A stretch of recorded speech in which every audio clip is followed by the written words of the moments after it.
हुक्म हुआ कि तुमसे बढ़ करके भी जानने वाला, तुमसे बड़ा आलिम इस वक्त दुनिया में मौजूद है, जाओ तुम उससे मिलो और इल्म। अब ये उलुल अज़्म पैगंबर हैं, उनसे अल्लाह रब्बुल इज़्ज़त फरमा रहा है कि एक और मेरा बंदा है, तुम उस बंदे के पास जाओ और फिर उसके बाद इल्म हासिल करो। हज़रत मूसा अलैहिस्सलाम ने पूछा, ऐ परवरदिगार, मैं उस बंदे से मुलाकात कैसे करूंगा, वो कहाँ मुझे मिलेगा, उसकी पहचान क्या होगी। सूरह कहफ में पूरा तफसीली वाक़या हज़रत खिज़र अलैहिस्सलाम और हज़रत मूसा का जिक्र किया गया है। हुक्म दिया गया, मछली ले लीजिए, उसको लेकर के जाइए, जहां पर वो मछली कूद करके समंदर में चली जाए, समझ लीजिए वही मुलाकात का मकाम है, और उस बंदे से वो बंदे की मुलाकात वहीं होगी और उसी से इल्म हासिल करना है। देखिए कुरान ने फरमाया था, मैंने आयत तिलावत की थी, कि चाहिए कि बंदे निकलें अपनी जगह से इल्म हासिल करने के लिए। तो हजरत मूसा अलैहिस्सलाम को अल्लाह रब्बुल इज़्ज़त की जानिब से हुक्म हुआ था, वो अपने मकाम से निकले हैं, मजमऊल बहरैन पहुंचे हैं, मछली जहां कूदी वहां वापस आकर के मुलाकात हुई, और हजरत खिज़र अलैहिस्सलाम को अल्लाह ताला ने इल्म लदुन्नी अता फरमाया था, और उस इल्म लदुन्नी की बुनियाद पर पूरा तफसीली वाकया कि वो कश्ती तोड़ने का वाकया, गुलाम के कत्ल करने का वाकया, फिर दीवार गिराने का वाकया कि उसकी वजह क्या थी, इन तमाम चीजों का जवाब सूरह कहफ में तफसील के साथ बयान किया गया। और वो इल्म लदुन्नी जो अल्लाह ताला ने हजरत खिज़र अलैहिस्सलाम को अता फरमाया था, हजरत मूसा अलैहिस्सलाम को उन्होंने खुद सिखाया। हमारे लिए अब क्या है, इतनी दूर जाना नहीं है, बहुत दूर सफर नहीं करना है, लेकिन अगर सफर करना भी हो तो चाहे जितनी दूर जाना पड़े हमें जाना चाहिए, और कुरान की इस आयत पर अमल करना चाहिए कि हर गिरोह से कुछ लोग निकलें और वो जाकर के दीन का इल्म हासिल करें, और जब वो पलट करके अपनी कौम के यहाँ आए तो वो उन्हें डराएं और उन्हें इल्म सिखाएं। तो ये हमारा तरीक़ेकार होना चाहिए, निकलने वाला होना चाहिए, पढ़ने वाला होना चाहिए, इल्म हासिल करने वाला होना चाहिए, तब जाकर के हमारे मुआशरे की इस्लाह, हमारे अपने लोगों की इस्लाह, खुद हमारी अपनी ज़ाती इस्लाह, इन तमाम चीज़ों का दारो मदार गोया कि उस इल्म दीन पर है जिसको हासिल करना फ़र्ज करा दिया। और जो मशक्क़तें होती हैं, जो दिक्कत है, हमारे असलाफ ने तो ऐसे ऐसे कारनामे अंजाम दिए, हमारे पास पढ़ने का टाइम नहीं है। हजरत इमाम जरीर तबरी रज़ियल्लाहु ताला अन्हु वो अपने शागिर्दों के पास बैठे हुए थे, उन्होंने कहा कि मैं कुरान की तफसीर लिखना चाहता हूँ, यानी कुरान का मतलब मफहूम और मानी लिखना चाहता हूँ। शागिर्दों ने कहा कि कितने सफ़े में आप लिखेंगे तफसीर? जानते हैं क्या जवाब दिया? उन्होंने कहा वही तकरीबन 30 से 40 हजार सफ़ा। कितना? क्या कहें? 30 से 40 हजार सफ़े पर मैं कुरान की तफसीर लिखना चाहता हूं। माशाअल्लाह। ये हजरत इमाम जरीर तबरी ने फरमाया था। तो लोगों ने कहा कि उनके शागिर्दों ने कि आप तो लिख लेंगे, हमें यकीन है, लेकिन आपकी पूरी तफसीर पढ़ने के लिए दुनिया वालों के पास उनकी उम्र खत्म हो जाएगी। वो उम्र खिज़र कहां से लाएंगे कि वो आपकी इतनी तफसीर लिखेंगे, अरे वो पढ़ेंगे। तो फिर उन्होंने कहा कि चलिए ठीक है, फिर उसको कम कर देता हूं, और कम करके तकरीबन 3000 सफ़ा पर उन्होंने तफसीर। हमें तो पता ही नहीं है, पढ़ेंगे। ये तो दूसरा मरहला है, पढ़ेंगे। पहला मरहला तो ये कि पता होना चाहिए कि लिखा है। तफसीर तबरी के नाम से बहुत तफसीली। ऐसे ही फिर उन्होंने अपने शागिर्दों के सामने कहा कि मेरा ये इरादा है कि मैं एक तारीख की किताब लिखूं। तो शागिर्दों ने पूछा कि भाई किसकी तारीख आपको लिखनी है? तो कहा कि हजरत आदम अलैहिस्सलाम से लेकर के अब तक। जी जी। इतने जमाने की मुझे तारीख लिखनी है। तो फिर शागिर्दों ने पूछा, कहा कि आप तो लिख देंगे, आदम अलैहिस्सलाम से लेकर के आज तक उनके अपने जमाने की बात है, आप तारीख तो लिख देंगे, हमें यकीन है, लेकिन उन तारीख को पढ़ने वाला कहां से? उसके पास इतनी उम्र होगी ही नहीं कि वो उन तारीख को पढ़ सके। फिर उसके बाद उन्होंने इख्तिसार के साथ तारीखुर रुसुल वल मुलूक किताब, तकरीबन कई एडिशन उसके हैं। एक एडिशन है 22 जिल्दों में, 22 जिल्द में, और हर जिल्द 500-600 सफ़े की, 700 सफ़े की। अरबी में है, उर्दू तर्जमा भी उसका शायद। तारीख़ तबरी के नाम से भी उसे जाना जाता है। तो ये हमारे असलाफ का कारनामा है कि वो लग जाते थे, तो वो ऐसा लग जाते थे कि उनको लिखने में वक्त नहीं लगता है, लेकिन हमारे पास पढ़ने के लिए नहीं है।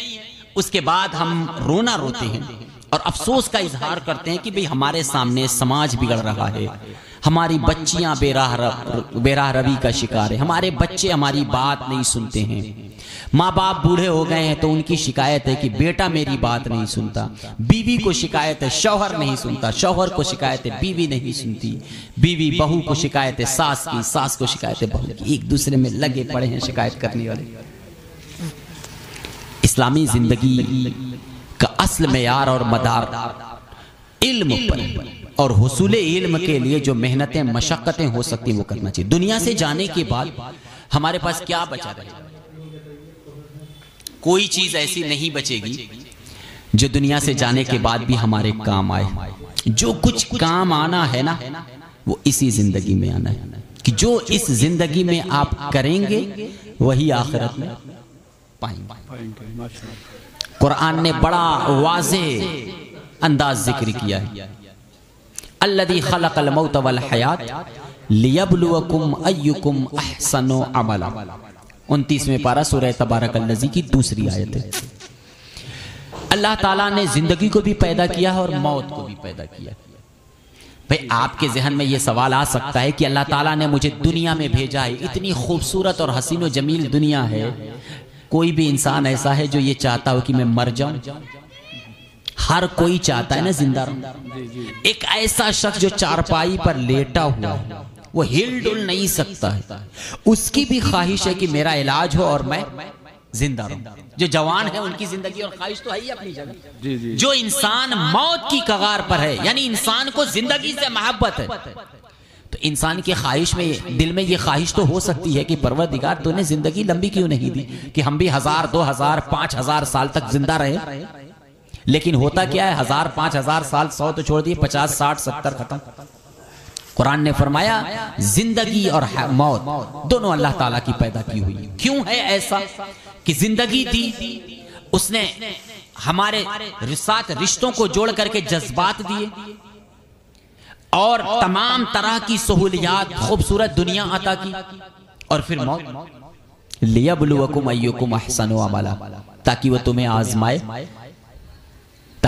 आजमाए, कि अमल से, के एतबार से कौन बेहतर है। मैं बारहा ये बात कहता हूं कि अगर एक तालिब इल्म को उसका पर्चा बता दिया जाए, यानी पेपर आउट कर दिया जाए, तो बताइए कि वो बच्चा कभी फेल होगा इम्तिहान में? अगर उसे उसका पर्चा इम्तिहान से पहले बता दिया जाए कि ये 5 सवाल हैं जो तुम्हारे इम्तिहान में आने हैं, अब आप बताइए कि कभी वो फेल होगा? ऐसा लड़का वही फेल हो सकता है जो वाकई में बिल्कुल भी जिसे पढ़ाई से दिलचस्पी या जिंदगी से मोहब्बत नहीं। जब से इस्लाम आया है तभी से रसूल कायनात सल्लल्लाहु ताला अलैहि वसल्लम ने बता दिया कि दुनिया में आने का मकसद ये है कि आप ऐसी जिंदगी गुजारो कि मोमिन बंदा होगा तो जब उससे सवाल होगा तो वो बता देगा कि मेरा रब कौन है, मेरा दीन क्या है और मेरे रसूल कौन है। वो पर्चा आउट, सवाल बता दिया गया है। बस जिंदगी गुजारना इस तरीके पर आपको है कि वो जो, अब सोचिए मैंने पहले ही कह दिया, इम्तिहान में बच्चे को सवाल बता दिया जाए तो जवाब क्या मुश्किल है, लेकिन उन्हीं सवालों के जवाब में खुद हदीस पाक में बेशुमार हाँ ला अदरी, नहीं मालूम, लड़कते खड़कते किसी तरह से कुछ जवाब आया नहीं तो वो भी नहीं, कि जिस इम्तिहान की तैयारी के लिए हमें भेजा गया उसके बारे में हमारी कोई तैयारी नहीं, तो उसके लिए निकलना पड़ेगा, पढ़ना पड़ेगा, इल्म हासिल करना पड़ेगा, तब जाकर के हमें असली इस्लाम का चेहरा हमारे सामने आएगा। असली इस्लाम क्या है तब जाकर के वो हमारे सामने खुलेगा, और फिर इस्लामी जिंदगी और मुआशरे का शानदार इंतजाम और निजाम आपको देखेंगे। हजरत इमाम बुखारी रहमतुल्लाह ताला, मशहूर नाम सुना है आपने, बुखारी शरीफ इनकी लिखी हुई। इल्म हासिल करने के लिए गए तो बच्चे जब इल्म हासिल करने के लिए निकलते हैं तो घर वाले उनका खर्चा भेजते हैं, महीने महीने का 500, 1000, 2000 जितना जिसको जितनी हैसियत होती है भेजता है। इमाम बुखारी कहते हैं कि मेरा खर्चा घर से आने में देर हो गई और मैं पढ़ रहा था, मैंने अपने साथियों में से किसी को बताया नहीं। 3 दिन ऐसा गुजरा है कि मैं जमीन से घास उखाड़ करके वो खा करके जिंदा रहता और पढ़ रहा था। क्या कहने? क्या खा करके? बोलिए, घास खा करके। देखो ये बच्चा समझ रहा है, घास खा करके। आज तो कायदे से मुर्ग मुसल्लम खा करके भी पढ़ने का दिल नहीं करता है। बच्चे जो भी तालीम हासिल करते हैं बड़े मार पीट करके बैठाया जाए। और इसी से एक बात ये भी समझ लीजिए, किसी भी शय के हुसूल का दारो मदार इंसान के शौक पर है। इंसान को जिस चीज में दिलचस्पी होगी उसके बारे में कहना नहीं पड़ेगा। और ये हर घर की कहानी है कि आपको आपके बच्चे से ये नहीं कभी कहना पड़ता है कि बच्चे बहुत पढ़ लिए यार, चलो थोड़ा सा मोबाइल भी चला लो। ये नहीं कहना पड़ता है। कहना क्या पड़ता है? मोबाइल बहुत चला लिए, थोड़ा सा पढ़ भी लो। क्यों? हर इंसान की इस वक्त फितरत और दिलचस्पी बनी हुई है उस चीज में। और ये भी मैं बारहा कहता हूं कि इंसान की जिस चीज में दिलचस्पी होती है उसमें वक्त गुजरते हुए उसे पता नहीं चलता है।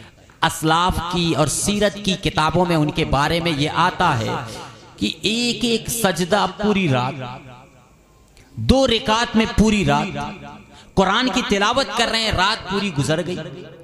शबे बारात गुजरी है 2 दिन पहले, आप एक पारा पढ़ते पढ़ते थक गए, चलो यार चाय पी के आते हैं, थोड़ा सा टहल के आते हैं। घबराहट होने लगती है, इंसान का दिल नहीं लगता है कि यार एक पारा मैंने पढ़ लिया, पढ़ा एक पारा आधे घंटे में, टहल के आए 1.5 घंटे में। टहलाई में वक्त पता नहीं चला और कुरान की तिलावत कर रहे हैं तो लग रहा है यार कितनी देर से मैं एक पारा पढ़ रहा हूं, खत्म ही नहीं हो रहा है। ये सारा का सारा दारो मदार इंसान की दिलचस्पी पर है कि मोबाइल खुला है, पूरी रात गुजर जाएगी, देखने के बाद ओ 2 बज गया, पता ही नहीं चला, रखो अब सोया जाए।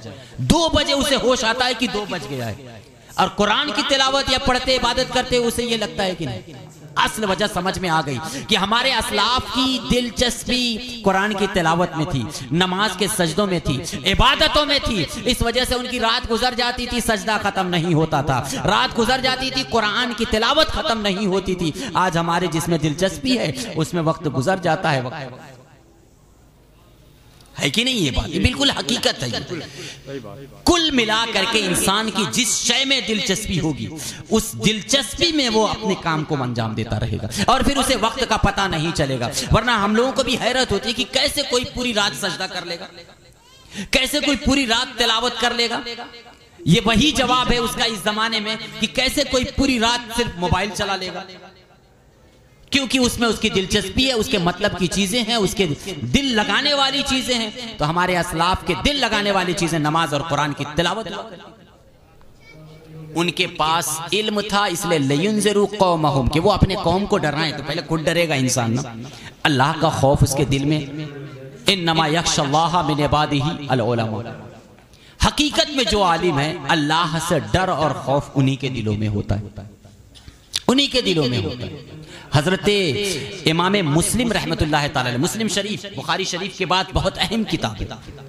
इमाम मुस्लिम मजलिस में दर्स दे रहे थे, मुज़ाकरा हुआ, किसी ने किसी हदीस के बारे में पूछ दिया कि आप हमें इस हदीस के बारे में बताइए कि ये हदीस कहाँ है और किससे मरवी। हजरत इमाम मुस्लिम से पूछ दिया। अब वो किताबें तलाश करने लगे, ढूंढने लगे। उनको उस वक्त वो हदीस मालूम नहीं थी, ढूंढने लगे और उनके सामने एक टोकरी भर करके खजूर रखी हुई थी। एक टोकरी कम से कम 5 किलो रही होगी या उससे ज्यादा। दिलचस्पी की मैं बात बता रहा हूं, गौर से सुनिएगा। हजरत इमाम मुस्लिम किताबें पलट रहे हैं, ढूंढ रहे हैं, देख रहे हैं, एक खजूर खा रहे हैं।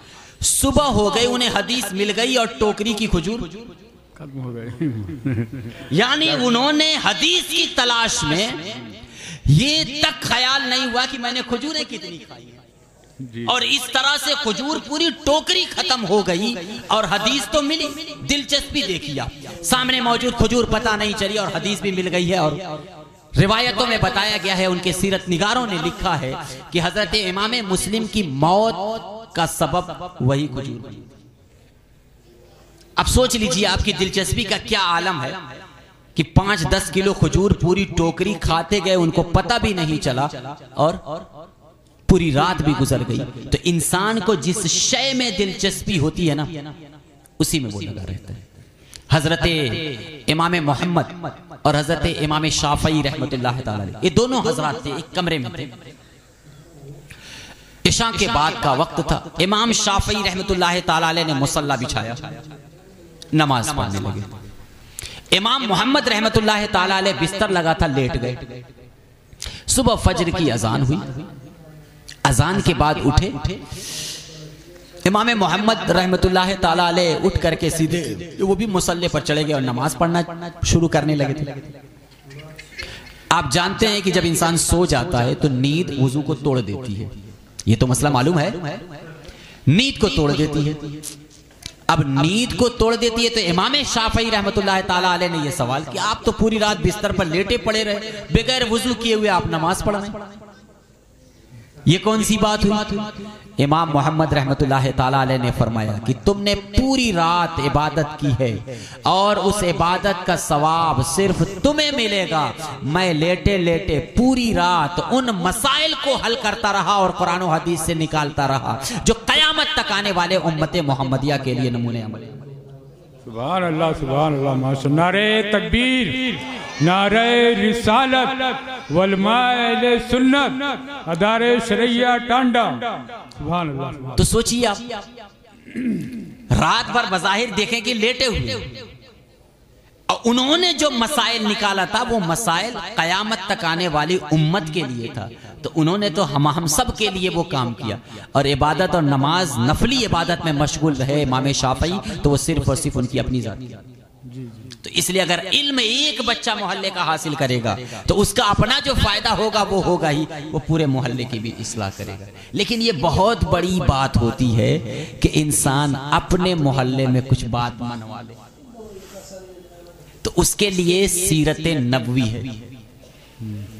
नबी सल्लल्लाहु अलैहि वसल्लम पैदाइश से लेकर के 40 साल तक ऐसी जिंदगी आपने पेश फरमाई कि जब आपने फारान की चोटी से नबूवत और रिसालत का ऐलान करने का इरादा फरमाया तो सबसे पहले अपनी शख्सियत को मनवाया कि मैं तुम्हारे दरमियान कैसा हूं।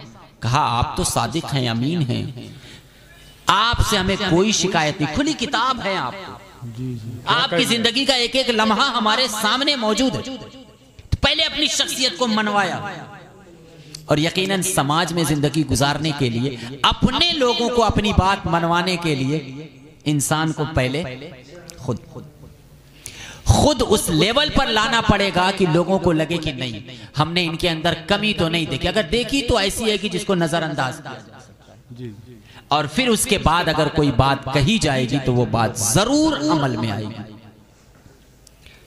तो इसलिए आप खुद भी इरादा करें। मैंने कहा सब नहीं, ये मैं नहीं कह रहा हूं, कुरान कह रहा है, सब नहीं, कुछ तो निकलिए, पढ़िए, इल्म हासिल कीजिए और अपने लोगों के पास पलट करके वापस आइए। लअल्लहुम यहज़रून, हो सकता है कि वो कुछ खौफ हासिल करें। मरने के बाद इंसान का कोई भी अमल उसके साथ नहीं जाता। बस आखिरी हदीस जिक्र करके खत्म कर दूंगा। तो नबी करीम अलैहिस्सलातु वस्सलाम ने इरशाद फरमाया कि इज़ा मातल इंसान इनक़ता अन्हु अमलु, बहुत मशहूर हदीस है, लेकिन जो मैं बताना चाह रहा हूं वो इस हदीस से साबित करना है। इंसान जब मर गया उसका अमल खत्म। जब तक दुनिया में है नमाज, हज, रोजा, ज़कात जो करना है कर लीजिए, मर गए आपका अमल खत्म। अब आपको कोई अमल का सवाब नहीं मिलेगा इल्ला मिन सलास। हाँ, 3 अमल ऐसा है जो आपने दुनिया में किया है तो मरने के बाद भी उसका सवाब आपको मिलता रहेगा, यानी बरज़खी जिंदगी में भी आपको उसका सवाब मिलेगा। अच्छा, वो अब 3 वो अमल क्या है? बड़ी तेजी के साथ नबी करीम अलैहिस्सलाम ने इरशाद फरमाया, इल्ला मिन सदक़तिन जारिया, सदका बलाओं को टालता है। नबी अलैहिस्सलाम ने फरमाया वलो बिशिक्क़ि तमर, अगर सदका करना है तुम्हारे पास कुछ नहीं है तो खजूर का एक टुकड़ा भी सदका कर दो, उसका भी सवाब है। जरूरी नहीं है कि सदका निकालने के लिए हमें 1000, 2000, 10,000, नारे तकबीर, नारे तकबीर, नारे रिसालत, नारे रिसालत, वलमाए सुन्नत, वलमाए सुन्नत। माशाअल्लाह।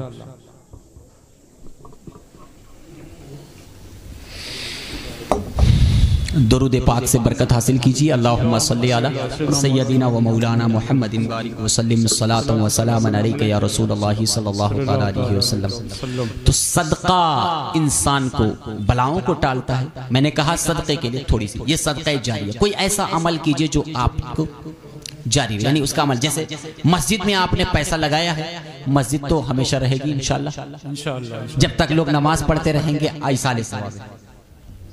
मदरसे में पैसा लगाया जारी रहेगा, किताबों को खरीद करके दिया, जब तक पढ़ते रहेंगे सवाब मिलता रहेगा, आप भले चले जाएं दुनिया से। ऐसा अमल है जो सदका तो है, साथ साथ वो जारिया है कि मरने के बाद आपके काम आ रहा है। औ वलदिन सालिहिन यदऊ लहु, या ऐसा बेटा पैदा कीजिए, बनाइए, पैदा करने का मतलब बनाइए,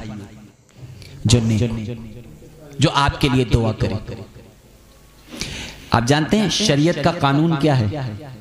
बाप के मरने के बाद बेटा नमाजे जनाजा पढ़ाए। कौन पढ़ाए? बेटा। बोलिए, बेटा नमाजे जनाजा पढ़ाए। इस लायक कितने लोग समाज में? हर कोई देख रहा है कि नहीं? बादशाह इस्लाम है, वो भी बादशाह इस्लाम के बाद अब जाहिर बात है कि उसकी जानिब से कोई मुकर्रर किया हुआ है तो ठीक, वरना आता है मर्तबा वली का, यानी बाप के इंतकाल पर बेटा है। ये शरीयत ने कहा है, ये इस्लामी उसूल है। कितने लोग नमाज जनाजा पढ़ाते हैं? मस्जिद के इमाम साहब को ढूंढ लाओ, पकड़ लाओ, इमाम साहब नमाज जनाजा पढ़ानी है। वलदिन सालिहिन यदऊ लहु, नेक बेटा आपने छोड़ा है जो आपके चले जाने के बाद वो आपके लिए दुआ करता है, तो वो है मरने के बाद भी उसका सवाब आपको। आप दुनिया में नहीं है, आप कुछ नहीं कर रहे हैं, सिर्फ एक नेक बेटा आपका है और वो आपकी दुआ कर रहा है आपके हक में, तो दुआ करो। इसी वजह से कब्रिस्तान के जाने का हुक्म है कि रोज जाइए, नहीं तो हफ्ते में जाइए, महीने में जाइए, मखसूस रातों में जाइए। और जाइए तो दो चीजें देखिए। नबी करीम अलैहिस्सलातु वस्सलाम इरशाद फरमाते कि मैंने तुम्हें मना किया था कि तुम कब्रों पर मत जाओ, लेकिन अब मैं ये कह रहा हूं कि फज़ूरूहा, तुम जाओ कब्रों को देखने के लिए। फ़इन्नहा तुज़क्किरुल आखिरा व तुज़हिदुद दुनिया, कब्रें आखिरत की याद दिलाती हैं। वही 2 गज जमीन, लाख महल्लात में आप रह चुके, शानदार लिबास में आप रहे, बेहतरीन जिंदगी गुजारी है, सारा सब कुछ है, उसके बावजूद भी जाइए देखिए आप कब्रों को। बड़े बड़े अपने जमाने के लोग वही 2 गज की कब्र में पड़े हुए हैं, वही मिट्टी का घर है। वह तुज़हिदुद दुनिया, तब दुनिया से बेरग़बती पैदा होगी, तब आपको इल्म हासिल करने और शरीयत पर अमल का जज्बा पैदा होगा। तो ये एक ऐसा अमल है कि इंसान के मरने के बाद भी उसका नेक बेटा है तो उसका सवाब उसे मिलेगा। और इल्मिन युन्तफ़अु बिही, या इल्म है, आपने अपने बाद इल्म छोड़ा है, किताबें लिखी हैं, शागिर्दों को छोड़ा है, किसी को पढ़ाया है, आपने अपने इल्म से सिखाया है, बताया है, और सिखाने पर वो अमल कर रहा है, तो आपके मरने के बाद उसके अमल का सवाब। आपने कोई किताब लिखी है, किताब लिखने का सवाब जितने लोग पढ़ेंगे उसका सवाब आपको मिलेगा। तो इंसान के मरने के बाद भी जो काम आ रहा है वो शय है, इल्म है, वो नेक लड़का है, वो सदक़े जारिया है जो रसूल करीम अलैहिस्सलातु वस्सलाम ने इरशाद फरमाया है। तो हमें भी यही चाहिए कि कुरान की इस आयत पर अमल हो। मा कानल मुमिनून लियनफिरू काफ़ा, तमाम मोमिनीन के लिए यह मुनासिब नहीं है कि वो सब के सब निकल जाएं। फलौला नफर मिन कुल्लि फ़िरक़तिन मिनहुम ताइफ़तुन लियतफ़क़हू फ़िद्दीन, बल्कि क्यों ना हो ऐसा कि हर गिरोह और जमात से कुछ लोग हों जो निकलें और वो दीन की समझ हासिल करें। लियुनज़िरू कौमहुम इज़ा रजऊ इलैहिम, ताकि वो अपने लोगों को डराएं जब वो अपने लोगों के पास इल्म हासिल करके पलट करके वापस आए। लअल्लहुम यहज़रून, उनके डराने के बाद भी कुरान ने कहा लअल्लहुम, हो सकता है कि उन्हें कुछ परहेजगारी और डर और खौफ हासिल हो। लिहाजा कोई गारंटी नहीं ले सकता है कि मेरे कहने और बताने से 100% और हर आदमी अमल करने लगेगा, नहीं। ये तो सीरत का पूरा बाब इसी से भरा पड़ा है। नबियों ने तबलीग की, क्या सबने मान लिया? नहीं। अल्लाह ताला जिसको तौफीक अता फरमाता है उसे अमल की भी तौफीक मिलती है। तो हमें भी आज इस जलसे के हवाले से, इस प्रोग्राम के हवाले से और इन इदारे शरइया टांडा का ये पैगाम भी है, लोगों की मदद करना और साथ ही साथ उन्हें इस्लाम और मुआशरे की। ये जो जलसा है ना, ये मुझे बड़ी अच्छी बात लगी कि बताया गया कि मुआशरे और हालात को देख करके ये लोग जलसा मुतय्यन करते हैं। जरूरी नहीं है कि अगले साल फिर आपके यहाँ ये लोग जलसा रखें, कहीं और हो सकता है, कहीं और हो सकता है, कहीं और हो सकता है। तो ये आपकी खुशकिस्मती है कि इस्लाह के लिए जलसा आपके यहाँ रखा गया। अब ये आपकी जिम्मेदारी है कि आप बातें सुन करके कितनी इस्लाह आप हासिल करते हैं और कितनी हौसला अफजाई इन लोगों की करते हैं और कितनी इनकी मेहनत रंग लाती है। सारी मेहनत रंग लाएगी अमल पर। लिहाजा सिर्फ ये कह देना काफ़ी नहीं होगा कि मौलाना फयाजुद्दीन साहब आपने जलसा बहुत शानदार कराया है। ये जुमला सिर्फ काफ़ी नहीं होगा। आप मुहासबा कीजिए, अज़्म मुसम्मम कीजिए, इरादा कीजिए और कोशिश, यकबार की नहीं, हर शय की कोशिश होती है। कोशिश और कोशिश। अल्लाह ताला रास्ता हमवार फरमाता है। अस्तगफिरुल्लाह रब्बी मिन कुल्लि ज़ंबि व अतूबु इलैहि। अस्सलामु अलैकुम। वालेकुम अस्सलाम।